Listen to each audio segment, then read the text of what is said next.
Okay, so Sunday night, huh? Wow. 49ers Cowboys. What a game, huh? Yeah. You guys sent in some really interesting stuff about this one, and this is one we could be talking about for a while. Yeah, I mean, this is one of those rivalries in football, right? It goes deeper than just another game on the schedule. You've got so much history there, the intensity, it all just adds another level. Yeah, for sure. And this time around, 49ers took the W pretty decisively, 30-24. And that's what, their fourth win in a row against the Cowboys. That's a statement. Yeah, definitely starting to look like a trend, isn't it? I mean, this win pretty much puts the 49ers right up there as a Super Bowl contender, don't you think? Meanwhile, the Cowboys, well, they've got some work to do. Yeah, no doubt. Right away, one of the things that jumped out from the articles you sent was that no call on the potential offensive pass interference. That was against the 49ers. And, well, it led to a touchdown for them. And a lot of people were saying it was a pretty big turning point in the game. What do you think, looking back? Well, officiating in football, it's always going to be a bit of a tightrope walk, It's a fast game, and those reps have to make those calls in a split second.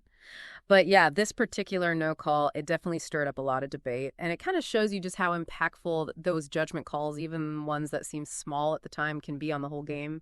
For sure. And it just adds to all the layers of what makes this rivalry so interesting. But speaking of interesting, I've got to say, Brock Purdy, he really impressed me in this one. One of the things that stood out in the analysis you sent was that play, that 3rd and long. Yeah. He just threw this deep pass that nobody saw coming, totally shook up the Cowboys' defense. He's playing way above what anyone expected from him. Right. I mean, he ended up 19 for 29, 217 yards, 2 touchdowns. But even beyond the stats, it's the way he handles the pressure, especially against a defense as tough as the Cowboys. I saw one quote from a coach, and he said Purdy's out there seeing the field like a seasoned veteran. Pretty impressive for a guy who wasn't even supposed to be the starter. Yeah, that's wild. And speaking of impressive, can we talk about the 49ers defense for a second? Yeah. They were like a wall out there. Some of those articles used the phrase burnt wall, and that's exactly what it felt like. They were relentless, you're right, forcing those turnovers, breaking up the Cowboys' rhythm, putting so much pressure on Dak Prescott. That defense is a huge part of why they're winning right now. And I think it's a good reminder that in any area of life, whether it's sports, business, even just your personal life, a strong defense is essential. 100% agree with you there. And, we can't forget about the special teams. Robbie Gould, he was money with those field goals. Made sure those points were on the board when they really mattered. Yeah, absolutely. Special teams, they don't always get the spotlight, but they're so crucial. It's all about those details, those consistent performances, even in the parts of the game that don't always make the highlight reel. Those can be the difference between winning and losing. That's a great point. On the other side of the ball, Dak Prescott seemed like he had a bit of an up-and-down game. Made some great throws, but then there were those interceptions, a few missed opportunities. What did the analysis you read have to say about what contributed to that? Well, everyone has off days, right? Even the best quarterbacks in the league. But the articles did point out that the Cowboys' offensive line had a tough time protecting Prescott. They were struggling to hold off that 49ers pass rush. And when you don't have time to think, to react, it makes everything harder. Imagine trying to do your job with someone constantly breathing down your neck, I can't even imagine. But even beyond Prescott, it just seemed like the Cowboys, as a whole, were having trouble finding their groove.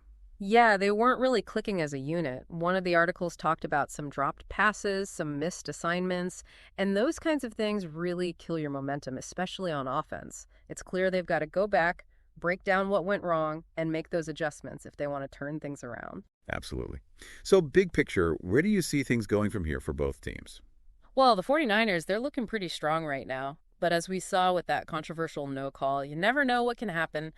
The Cowboys, even though they took a hit this week, they still have the talent to make a comeback. It's going to be really interesting to see how both these teams adapt and evolve over the next few weeks. Definitely a lot to watch out for. Those articles you sent, they were so insightful. They gave us a lot to think about.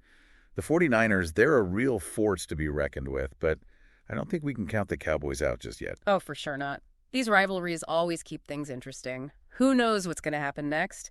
Keep your eyes on those upcoming games. That's the best advice, really. Yeah. Well, until next time, everyone, keep diving deep, stay curious. Today is your lucky day. Today is the day that our $3 website works for you, paying you directly to your PayPal daily. Imagine $3 ongoing continuous payments to your PayPal account. Imagine falling asleep and waking up to $300 in your PayPal account. How would this make you feel? How could this help you? What bills could you pay? What kind of fun could you have? What does that retirement look like now? All for a one-time payment of $3. This website is DFY done for you, fully built and completely hosted, and never stops collecting payments for you. You have spent $3 on coffee on a regular, but that coffee won't help you create multiple streams of income. Click the link below.